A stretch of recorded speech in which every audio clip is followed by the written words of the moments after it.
Peace, peace, peace, peace, world. This is a tribute video for good friend Norman Witchdoc Glover, who passed away last week. Norm was representing Lafayette Garden Projects in Brooklyn, New York, part of the production duo Blues Brothers Productions with Reg, let's say aka Lord Digger, Digger, the Heisman right now, but still Lord Digger.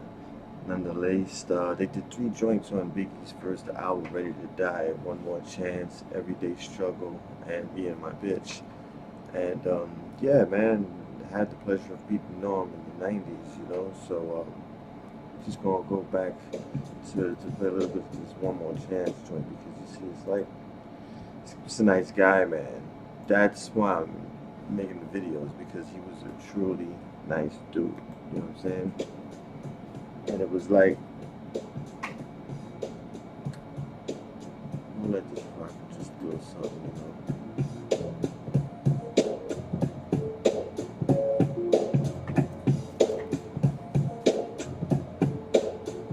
know. So,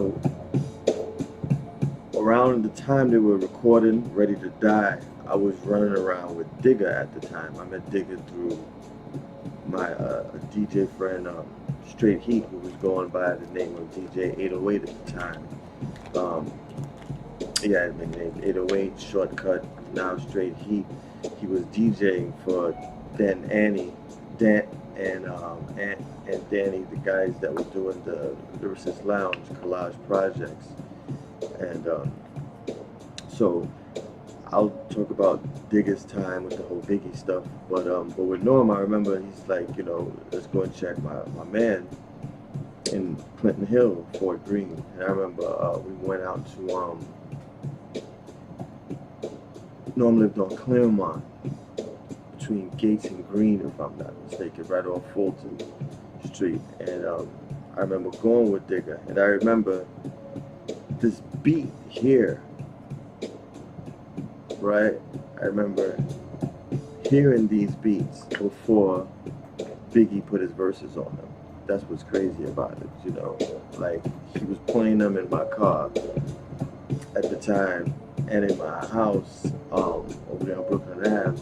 And it was crazy, you know? I remember he used to play a lot of different beats and stuff, and I remember he played these songs at the house prior to the lyrics getting dropped. So when we went to Norm's crib, he lived in one of those brownstones, went upstairs, and Norm had the keyboard in the living room, and you know, they're vibing and stuff, listening to the music, and they're talking. And I remember out the bathroom comes you know, white kid, you know, Caesar, but I recognized the face, and it was Maddie C, you know, from Source Magazine. So apparently, I think the beats, this is around the time I believe the beats were like being given to Maddie C, for Maddie C to bring up to Bad Boy for Big to do his thing on him, you know. So for me, I guess it was just about trying to find my niche in the game. You know, it wasn't an artist, although there have been people trying to fool me. There I've written certain people, you know, not major artists, but dudes within the clique, you know.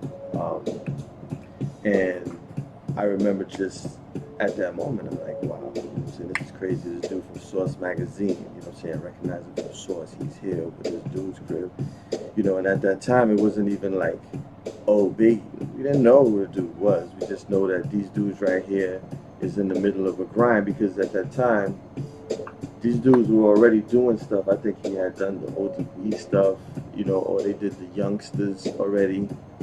And so there was a little momentum. I know Master Ace stuff was done, if I'm not mistaken. You know, chronologically, not my timeline to know, you know what I'm saying, beat for beat. But this Norm shit right here definitely got a good vibe, you know, from him.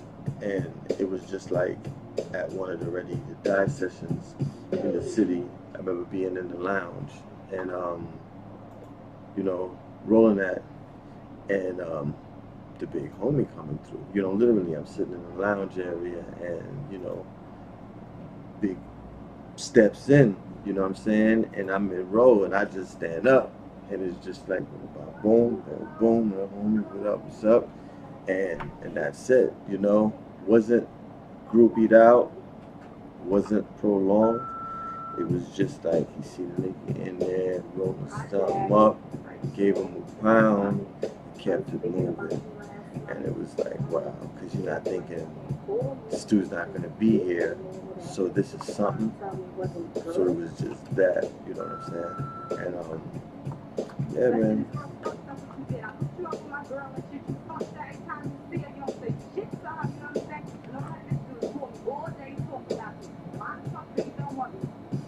Yeah, the 90s though, wow, you know. Even now, it's like, the one thing I say is like a lot of these artists, their teens is where I think there's a lack in the teens being astute and in tune with what's going on with the artist and risking being banished to, you know, look out for their best interests, you know what I'm saying? When you look at that Mac stuff, when you look at, you know, when you talk about depression and you talk about the signs and shit like that and stuff people's doing, you know, is that person that you're running around with, you know, are they eating, are they drinking water, you know what I'm saying? Is it lean 24/7? You know what I'm saying? What are you doing to increase and improve the quality of their lives, you know what I'm saying, beyond the bag, you know, because, you know, health makes wealth, you know what I'm saying, on that Steve Jobs, you know, so when I hear this, you know, you see a lot of guys out in urban radio, no shots, and then they appear, and then, you know, you understand, they take people from certain markets and they bring them into bigger, larger metropolitan areas to speak to the masses, and they talk about the culture, and then you think to yourself, like, wow, man, you were kind of like immersed in the culture, kind of like one of those pieces, like, you don't know my name, but you know my face. So I think I'm one of those people. I don't think I go by name recognition, I go by face recognition. I'm sure a lot of people say, oh man, I know I seen him before. Yeah, you know, so yeah, man, it's crazy. It's crazy when you think about it, man. The ones who they have speak to the masses, I don't know. A lot of artists, you can tell, they're not feeling it though, because they can sense that the people that they're talking to, the way they say certain artists are plants, a lot of media people are plants also, you know? It's like, come on, man. I'm talking about 1991, 1992, Orchard Street, you know what I'm saying? In the rain, crates of records, going downtown with 808 shortcut with my man Marlon, you know, to DJ for the Lyricist Lounge, you know. It's crazy, man. Fox, Buster, all these people that went through the lounge, you know what I mean? Most Def, Big, it's just wild, man. Collage projects, man, come on, man. This is another entity out here, man. We're gonna talk about and Danny and what these guys did to the game, you know, and bringing in, you know, Davis, Miles Treasure. There's so many people, you know. Bobito and Stretch Armstrong going on the Bobito and Stretch show with Digger Hasten, you know, when they were live simulcasting over in Paris, France. Got to throw it 16 up in there or 8 up in there, something like that. Yeah, I mean, crazy. Not a rapper though. Go figure. Wow, man. Meeting Pac, you know, in the studio over there by 28th Street by FIT, you know. Just messing with Digger and these guys, you know, Master Ace Incorporated, you know, Bronx, White Castle, White Castle, Castle Hill. You know, I had a show up there at Fat Joe and I was up there.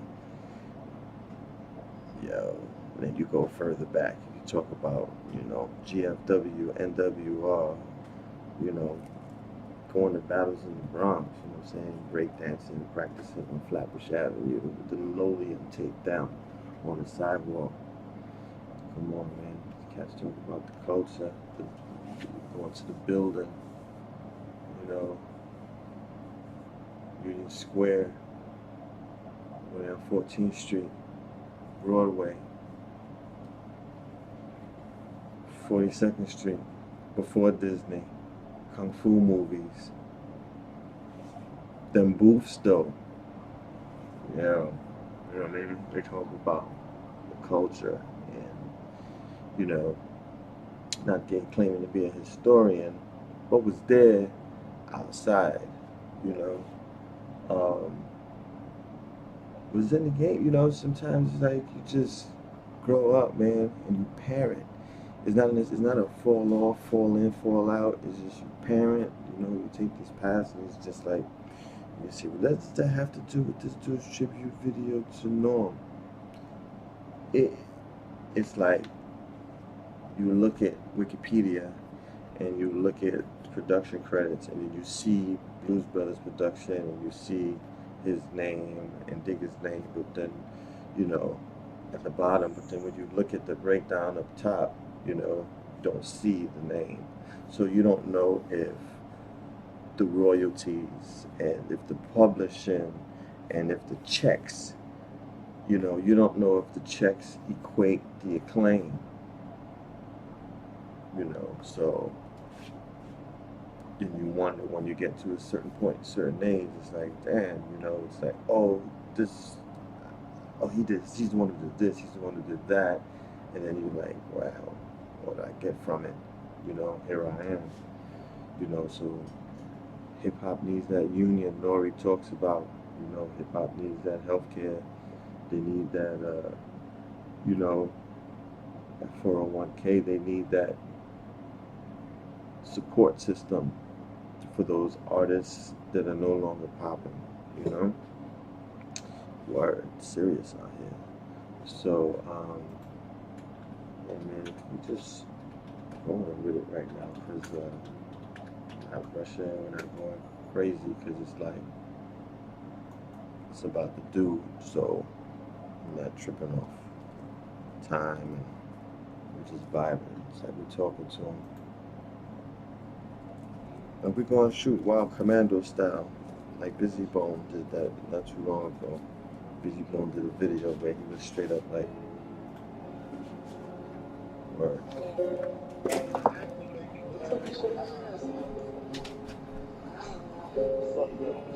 When I met you, I admit my first thought was a trick. You look so good, I suck on your daddy's dick. I never felt that way in my life. It didn't take long before I made you my wife. Got no friends and shit, just my main squeeze. Coming to the crib, even had a set of keys. During the days, you helped me bag up my nickels. In the process, I admit I tripped a little. She was my bitch, the one that never snitched. Tell me when I'm broke and when I'm filthy fucking rich. And I admit, when the time is right, the wine is right, I treat you right. The talk slip, I beat you right. But you know you love that, don't you? Just be in my question. Just be in my bitch. Yeah. Just be in my bitch. Just be in my bitch. Just be in my bitch. You don't fuck around. Just be in my bitch. Why would I do that? Just be in my bitch. Don't lie to me, motherfucker. My struggles with the hoes and no, that's not my stilo. I'm on the bitch that like to play CeeLo and crack, pack of cats in a coach bag, steam a dime bag. A real bitch is all I want, all I ever had. With some pop just as long as me. Tony guns just as long as me. The bitch belongs with me. Any plans with another bitch, my bitch is solid. One day she used my toothbrush to clean the toilet. So when my phone's out the window, so when the wind blows, I see my polos and Timbos. I'm a car key, so I can't leave. A real slick bitch, keep a trick up her sleeve. And if I deceive, she won't take it lightly. She don't fight me, I'm likely to fight G. And then we ride together, ride together. I swear to God, I hope we fucking die together. If I ever get you that fucking motherfucking dick. God bless you. Ain't no joke. Ain't no joke.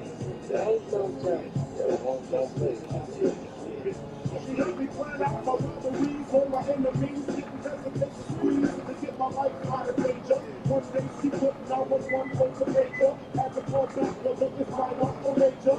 No response, but don't just run, grab my best shot, my gun, to find out the problem. When I closed up, Yeah, man, homie committed suicide, you know what I'm saying? Crazy.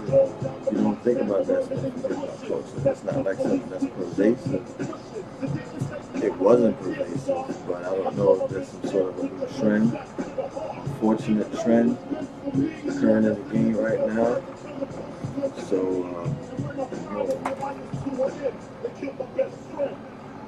me and my bitch.